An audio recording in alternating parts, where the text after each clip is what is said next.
جتاتے ہیں اور نہ دکھ دیتے ہیں انہی کے لیے ثواب ہے، ان کا ان کے رب کے پاس نہ کوئی خوف ہے ان پر اور نہ وہ غمگین ہوں گے۔ قول معروف و مغفرۃ خیر من صدقۃ یتبعها اذی واللہ غنی حلیم۔ اچھی بات کرنا اور غلطی معاف کر دینا بہتر ہے اس صدقہ سے جس کے پیچھے دکھ پہنچایا جائے، اور اللہ تعالیٰ بے نیاز ہے، بڑے حلم والا ہے۔ یا ایھا الذین آمنوا لا تبطلوا صدقاتکم بالمن والاذی کالذی ينفق مالہ رئاء الناس ولا یؤمن باللہ والیوم الآخر فمثلہ کمثل صفوان علیہ تراب فأصابہ وابل فترکہ صلدا لا یقدرون علی شیء مما کسبوا واللہ لا یہدی القوم الکافرین۔ اے ایمان والو، مت ضائع کرو اپنے صدقوں کو احسان جتلا کر اور دکھ پہنچا کر اس آدمی کی طرح جو خرچ کرتا ہے اپنا مال لوگوں کو دکھانے کے لیے اور یقین نہیں رکھتا اللہ پر اور دن قیامت پر۔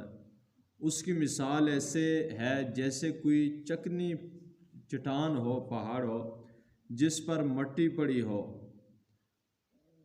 پھر اس پر زور کی بارش نازل ہو اور چھوڑ جائے اسے چٹیل صاف پتھر، ریاکار حاصل نہ کر سکیں گے کچھ بھی اس سے جو انہوں نے کمایا، اور اللہ ہدایت نہیں دیتا کفر اختیار کرنے والوں کو۔ کل جو آیہ مبارکہ تلاوت ہوئی تھی اس میں اللہ تعالیٰ نے یہ ارشاد فرمایا تھا کہ صدقہ کرنے والے کی مثال اس طرح ہے کہ جس طرح ایک گندم کے دانے سے اللہ تعالیٰ 100 گندم کے دانے عطا فرما دے، تو صدقہ کرنے والا بھی اگر جو ہے وہ خرچ کرتا ہے تو اللہ تعالیٰ ایک کے بدلے میں اس کو 100، اور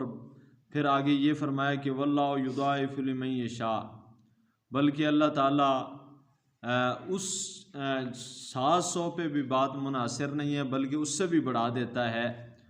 اور آگے اللہ نے فرمایا تھا اللہ وسیع بخشش والا ہے، بہت کرم فرمانے والا ہے۔ اور اس آیہ مبارکہ میں یہ ارشاد فرمایا کہ جو لوگ اپنا مال خرچ کرتے ہیں اللہ کی راہ میں، اور خرچ کرنے کے بعد اللہ نے فرمایا کہ پھر نہ احسان جتلاتے ہیں اور نہ دکھ دیتے ہیں۔ احسان جتلانا تو ہر بندے کو پتہ ہے کہ جب کسی بندے کے ساتھ کوئی تعاون کیا جائے تو اس سے بات میں کہنا جی میں نے تیرے ساتھ یہ کیا، فلاں نے کی فلاں نے کی، اور نہ دکھ دیتے ہیں، یعنی سر عام مجمع میں اس کو بے عزت بھی نہیں کرتے، جس طرح کہ آج کل تصویریں اتار کر جو ہے وہ بے عزت کیا جاتا ہے۔ ایک ڈالڈے کا ڈبہ دینے کے لیے 40-50 جو ہے یہ وزیر مشیر اکٹھے ہوتے ہیں اپنا نام کرنے کے لیے، پھر تصویریں نکالتے ہیں اور دیتے ہیں۔ تو یہ عزت نفس کا مسئلہ ہوتا ہے۔ ہر انسان کون انسان ہے جو چاہتا ہے کہ میں لائن میں لگ کے میری اس طرح تصویریں نکلیں، خاص کر کے مائیں بہنیں؟ تو اس طرح کا یہ صدقہ نہیں ہوتا، یہ دکھلاوا ہوتا ہے اور یہ لوگوں کو دکھ دینے والی بات ہوتی ہے۔ تو اللہ تعالیٰ نے فرمایا کہ نہ وہ دکھ دیتا ہے نہ احسان جتلاتا ہے صدقہ کرنے کے بعد، تو اللہ نے فرمایا کہ انہی کے لیے ثواب ہے ان کے رب کے پاس۔ اور آگے یہ خوشخبری بھی سنائی کہ نہ انہیں خوف ہوگا اور نہ وہ غمگین ہوں گے۔ اللہ تعالیٰ انہیں میدان معاشر کے خوف سے، قبر کی جو تنہائیاں ہیں، قبر کے جو اندھیرے ہیں ان سے محفوظ رکھتا ہے، اور ان پر بڑا کرم فرماتا ہے، اتنا محفوظ رکھتا ہے کہ اس نہ وہ غمگین ہوں گے، کوئی غم نہیں ہوگا۔ اس سے مجھے ایک بات یاد آئی کہ وہ ایک علاقہ تھا، اس علاقے میں قبر میں ایک وہ جانور ہوتا ہے، جب قبر میں مردے کو دفنایا جائے تو وہ اس مردے کو نکال کے وہ لے جاتا ہے، کھا جاتا ہے، یا باہر ہڈیاں چھڈیاں پھینک دیتا ہے۔ تو وہ ایک چھوٹا سا جانور ہوتا ہے، نول کی طرح ہوتا ہے وہ کسی علاقے میں بھڑک گیا، اور اس نے جو قبر بھی دفناتے تو اس نے کوئی نہ کوئی سوراخ اس نے کیا ہوتا، لوگ پہرے دیتے، جو نئی قبر ہوتی اس کا پہرا دیتے، لوگ بڑے پریشان تھے۔ تو وہاں پہ ایک بابا تھا، وہ جب بھی کوئی فوت ہوتا تو اس کی قبر پہ پہرا دیکھتا تو کہتا کہ یہ مرد ہی نہیں، یہ تو مرد ہی نہیں ہے کہ اپنی حفاظت نہیں کر سکتا۔ تو لوگوں کو بڑا غصہ آیا کہ ایک تو ہم پہ کتنے بڑی آزمائش ہے اور یہ اس طرح کی باتیں کرتا ہے۔ تو لوگوں نے کہا اچھا یہ مرا تو اس کو، سارا جو غصہ لوگوں نے اپنے دل میں رکھا کہ مرا تو اس کو دیکھیں گے۔ ہر بندے نے کہا یہ باتیں کرتا ہے، تو خدا کرنا کہ موت تو سب کو آنی ہے۔ ایک دن وہ بابا بھی فوت ہو گیا۔ بابا فوت ہوا تو لوگوں نے، کسی نے اس کے قبر پہ پہرا نہ دیا کہ یہ اس طرح باتیں کرتا تھا، چھوڑو اسے۔ اچھا رات جب گزری تو صبح لوگ تماشا دیکھنے کے لیے گئے کہ اس کے ساتھ اس بلا نے حشر کیا کیا ہے اس کی لاش کے ساتھ۔ تو گئے تو وہ جو بلا تھی وہ ہوتی ہے تقریباً اتنی بڑی ساری ہوتی ہے، 3-4 فٹ ہوتی ہے وہ لمبائی اس کی،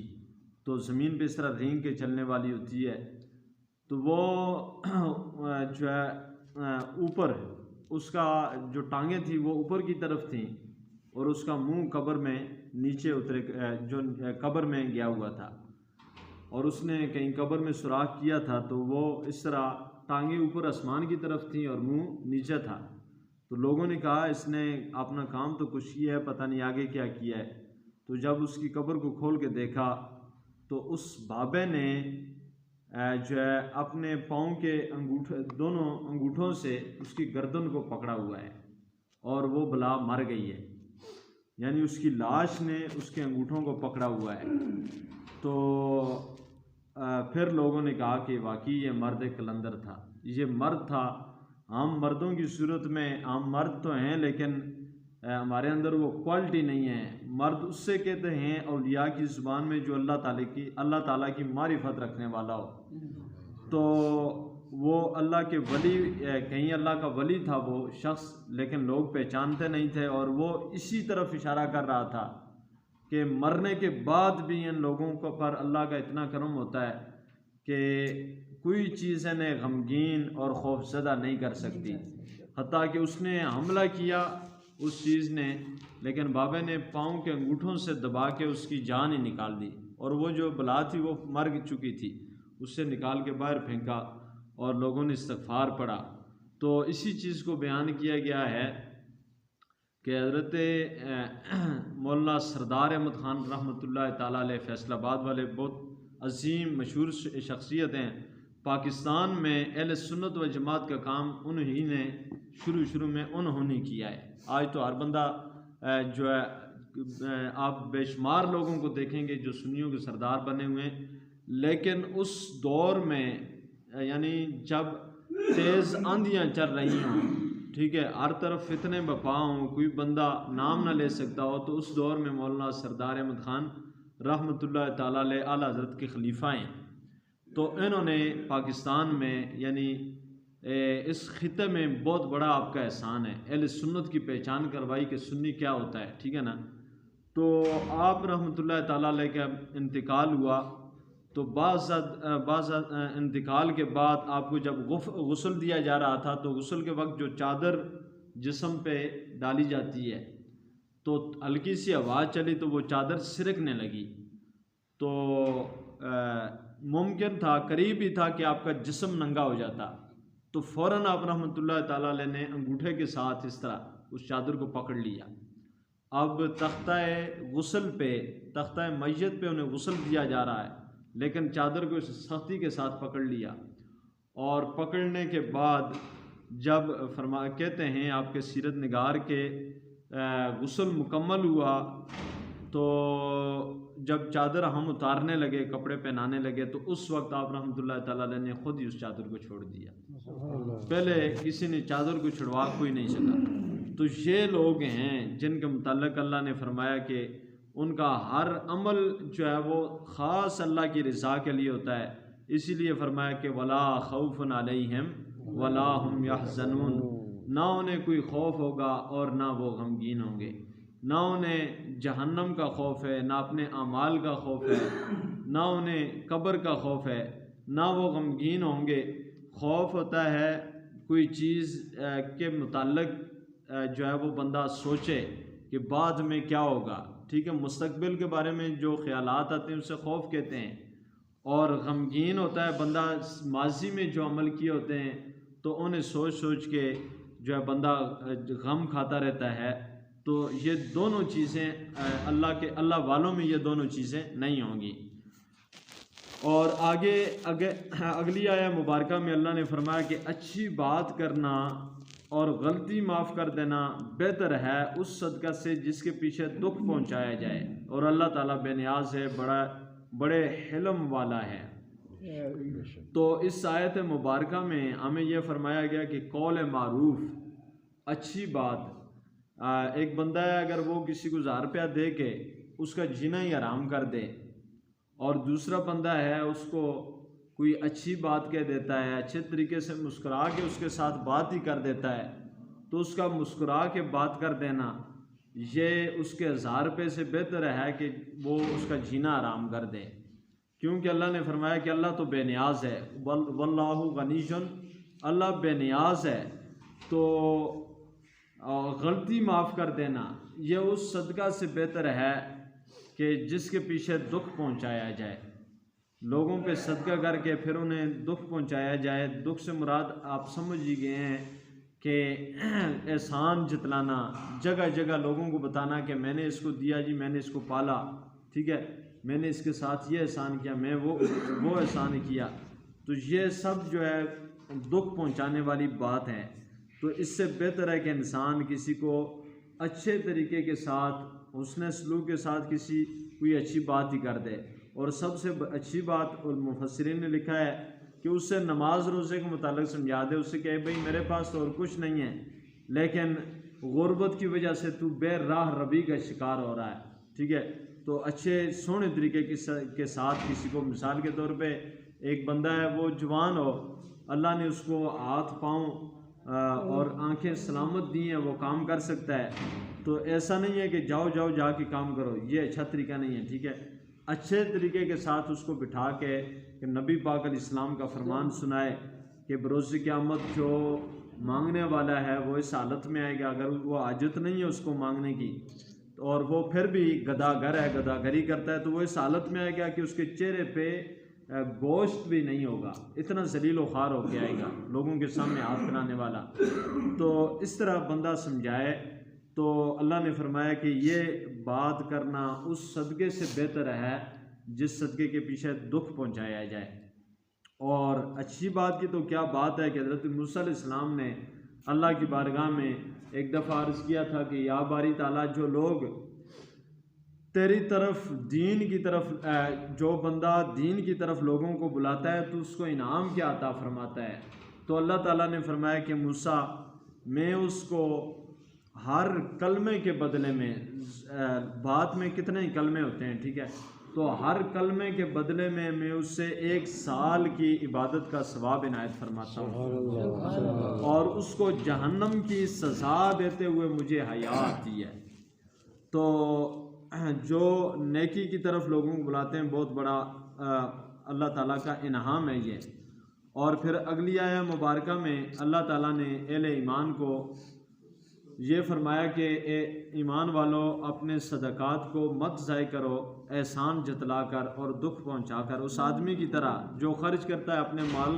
اپنے مالوں کو لوگوں کو دکھانے کے لیے، ٹھیک ہے، لوگوں کو دکھانے کے لیے جو شخص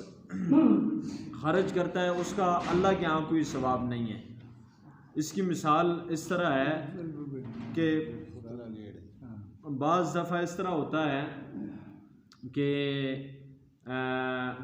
فوتگی ہوتی ہے نا، فوتگی، بات یہ کڑوی ہے لیکن ہم سب کو پتہ ہے کہ ہم کیا کرتے ہیں۔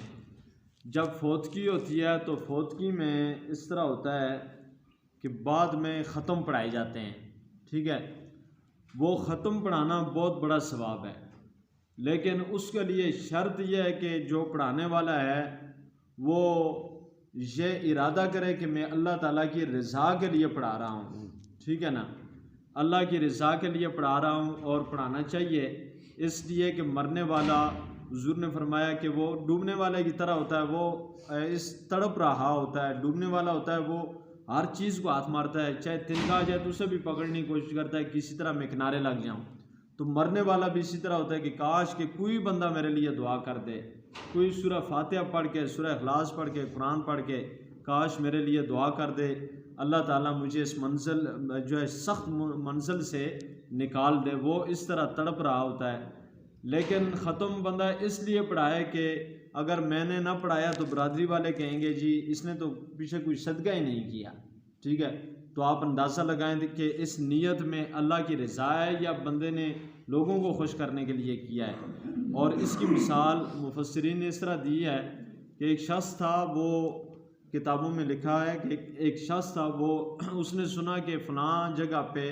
ایک درخت کی عبادت کرتے ہیں لوگ، نعوذ باللہ، کسی کوئی درخت تھا تو اس کو سجدے کرتے ہیں لوگ، تو وہ کلاڑا لے کے اٹھا، اللہ والا تھا، کلاڑا لے کے اٹھا اور وہ چل پڑا کہ میں اسے جا کے کاٹوں گا اس درخت کو، کہ میرے ہوتے ہوئے یہاں پر یہ ظلم ہو رہا ہے۔ تو وہ کلاڑا لے کے چلا تو شیطان راستے میں انسانی صورت میں آ گیا اور اس نے ایسا کیا کہ کہیں یہ بندہ جو ہے وہ اس درخت کو کاٹ دے گا اور لوگ گمراہ ہونا رہ جائیں گے تو جہنم سے بچ جائیں گے، تو شیطان کا کام ہی لوگوں کو گمراہ کرنا ہے، تو اس لیے شیطان راستے میں عائل ہو گیا اور شیطان نے اس کے ساتھ لڑائی شروع کر دی۔ لڑائی شروع کی تو اس بندے کا جذبہ جو ہے وہ سچا تھا، اس نے اس شیطان کو پہلی دفعہ بھی زمین پہ پٹخ مارا، دوسری دفعہ مارا، تیسری دفعہ مارا، تو شیطان سمجھا کہ اب میں ہاتھا پائی میں تو اس سے جیت نہیں سکتا، میں اس کو نہیں روک سکتا، تو اس نے ایک اور حربہ استعمال کیا،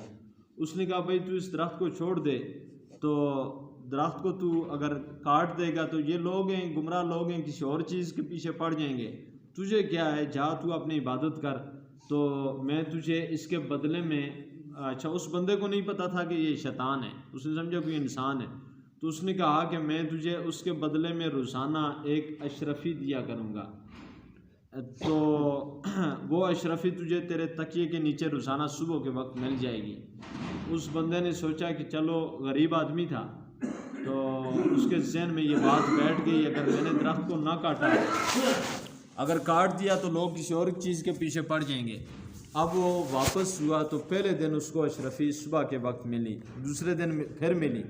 اور شیطان آئے جھوٹا، تیسرا دن آیا تو اس کے نیچے اشرفی نہیں تھی۔ اب اس سے پھر غصہ آیا، اس نے کہا کہ اس شخص نے میرے ساتھ دھوکہ کیا ہے، مجھے درخت بھی نہیں کاٹنے دیا اور پیسے بھی 2 دن دیے، اب تیسرا دن ہو گیا، وہ تو ساری زندگی کا کہہ رہا تھا،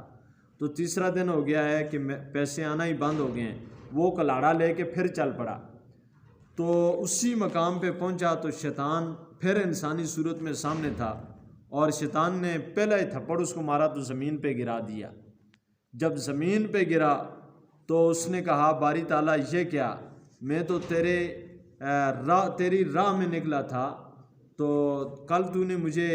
2 دن پہلے فتح عطا فرمائی تھی، اور آج اس بندے کا ایک تھپڑ بھی میں نہیں سہ سکا۔ تو آواز آئی کہ کل تو خالص اللہ کی رضا کے لیے آیا تھا، اس لیے اللہ نے تیری مدد فرمائی، اور آج تو اللہ کی رضا کے لیے نہیں بلکہ پیسے کے لیے آیا ہے، لہٰذا آج تیری مدد نہیں کی گئی۔ تو دیکھیں کہ صرف نیت کے فطور کی وجہ سے، یعنی جب اللہ تعالیٰ کی رضا تھی تو اللہ نے شیطان کے مقابلے میں کس طرح اس کی مدد کی، تو جب وہ پیسے کے لیے یعنی اسے اشرفی نہ ملی تو وہ غصے میں آ گیا، اور اس نیت کے ساتھ وہ چل پڑا کہ میں درخت کو کاٹتا ہوں، کام تو ایک ہی تھا نا، لیکن نیت کا فرق آ گیا تھا۔ تو اس لیے جب بھی کوئی صدقہ کیا جائے، کسی کو کوئی ختم پڑھایا جائے، کوئی نماز، یہ نہیں ہے کہ بندہ صرف ختموں کی بات ہے، کوئی کام بھی کیا جائے، بلکہ حدیث پاک میں آتا ہے کہ بروز قیامت اس دنیا میں اللہ نے 3 شخصوں کو جو مقام عطا کیا وہ کسی اور کو مقام عطا نہیں کیا۔ ایک عالم دین ہے کہ حضور نے فرمایا کہ علماء میرے وارث ہیں، عالم بعمل، ٹھیک ہے. اور دوسرا شہید کو اللہ نے جو مقام عطا کیا ہے وہ کسی اور کو مقام نہیں. یہ شہادت کا مقام جو ہے بہت عرفہ والا مقام ہے. اور تیسرا مقام جو ہے وہ سخاوت کا ہے، صدقہ کرنا، سخاوت، ٹھیک ہے نا. ان تین یہ ایسے عظیم مقام ہیں کہ ان مقاموں تک کوئی بندہ نہیں پہنچ سکتا، اتنے عظیم مقام ہیں. اس کے باوجود حضور نے فرمایا کہ بروز قیامت ایک عالم کو اللہ کی بارگاہ میں پیش کیا جائے گا. اللہ فرمائے گا اللہ اپنی نعمتیں یاد دلائے گا کہ میں نے تجھے یہ دیا تو نے کیا کیا. وہ کہے گا یا اللہ میں نے تیری کتاب، تیرے محبوب کی حدیث کو پڑھا اور پھر اس سے لوگوں میں پھیلایا. اللہ فرمائے گا نہیں، تو نے علم اس لیے حاصل کیا تھا کہ لوگ کہیں جی بہت بڑا عالم ہے، بہت بڑا مفتی ہے. وہ دنیا میں لوگوں نے کہہ دیا، جو تیری نیت تھی وہ دنیا میں تجھے اس کا پھل مل گیا. تو جھوٹا ہے، میرے لیے تو نے علم حاصل نہیں کیا. اور فرشتوں کو حکم ہوگا کہ اس کو اوندے منہ جو ہے گھسیٹ کے جہنم میں ڈال دیا جائے. اور پھر سخی کی باری آئے گی اور سخی کو اسی طرح اللہ پوچھے گا تو نے کیا کیا، نعمتیں یاد دلائے گا. وہ عرض کرے گا پروردگار میں نے جہاں تو خوش ہوتا تھا وہاں پہ اپنا مال خرچ کیا. اللہ فرمائے گا نہیں، تو نے تو اس لیے خرچ کیا تھا کہ لوگ کہیں گے کتنا بڑا سخی ہے، لوگ واہ واہ کریں. تو وہ دنیا میں واہ واہ ہو گئی، لوگوں نے تجھے سخی کہہ دیا، ہماری بارگاہ میں تیرے لیے کوئی اجر نہیں ہے. فرشتوں کو حکم ہوگا اس سے بھی گھسیٹ کے جہنم میں ڈال دیا جائے. اب شہادت جان سے آگے تو کچھ بھی نہیں ہے. بندہ جان تک دے دے لیکن نیت کا فطور ہو تو حضور نے فرمایا کہ ایک شہید کو لایا جائے گا اور اس سے اللہ پوچھے گا نعمتوں کے بارے میں. تو وہ کہے گا کہ یا اللہ میں نے تو اپنی جان تک تیرے نام پہ قربان کر دی تھی. تو اللہ تعالیٰ فرمائے گا نہ، تو اس لیے میدان جہاد میں لڑا کہ لوگ تجھے بہادر کہیں، لوگ تجھے جنگجو کہیں، لوگ تجھے غازی کہیں. وہ دنیا میں لوگوں نے تجھے جنگجو بھی کہہ دیا، بہادر بھی کہہ دیا، تجھے نہ ڈر اور بے باک بھی کہہ دیا، اور یہاں تک کہ لوگوں نے تجھے شہید بھی کہہ دیا. لیکن ان سب کاموں میں میری رضا شامل نہیں تھی، میرے لیے نیت تو نے نہیں کی تھی. اور فرشتوں کو حکم ہوگا کہ اس بندے کو بھی گھسیٹ کے جہنم میں داخل کر دیا جائے. یہ نبی پاک علیہ السلام کی بہت مشہور حدیث پاک ہے اور ہمارے لیے عبرت کا نمونہ ہے. اس لیے جب بھی سبحان اللہ کہیں، ماشاء اللہ کہیں، نماز پڑھیں، ہاتھ میں تسبیح پکڑیں، سر پہ امامہ باندھیں، چہرے پہ داڑھی رکھیں، کسی کو سلام کریں، ٹھیک ہے، کوئی بھی نیکی کا کام کریں، چاہے چھوٹا ہو ہماری نظروں میں چاہے بڑا ہو، اس میں رضا صرف اللہ کی ذات کی رکھیں. اور یہ رضا رکھیں، اللہ سے ڈرتے رہیں کہ اللہ تو دلوں کے حالات جانتا ہے. بس یہ ذہن میں رکھیں یا اللہ یہ تیرا حکم ہے، میں اس پہ عمل کر رہا ہوں. تو انشاءاللہ اس وجہ سے اللہ تعالیٰ دنیا میں بھی عزت عطا فرمائے گا اور آخرت میں بھی عزت عطا فرمائے گا. تو ان آیات میں بھی یہی سمجھایا گیا ہے کہ ریاکار کی مثال سمجھائی گئی ہے کہ ایک پتھر ہو، اللہ نے کم مثل صفوان، ایک پتھر ہو اور وہ ہو چکنا، اس پہ مثال کے طور پہ بندہ تیل لگا دے اور اوپر اس پہ مٹی پڑی ہو، ٹھیک ہے نا،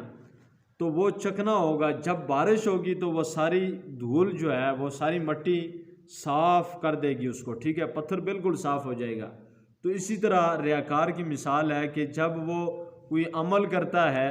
تو جب ریاکاری کی بارش اس پہ ہوتی ہے تو وہ عمل بالکل اس کے نامہ اعمال کو نامہ اعمال میں سے اس عمل کو دھو ڈالتا ہے، ٹھیک ہے. ریاکاری اس عمل کو ختم کر دیتی ہے اور الٹا وہ بندہ گناہ گار ہوتا ہے. اللہ تعالیٰ مجھے اور آپ کو ہر کام جو ہے وہ اخلاص کے ساتھ، محبت کے ساتھ کرنے کی توفیق عطا فرمائے.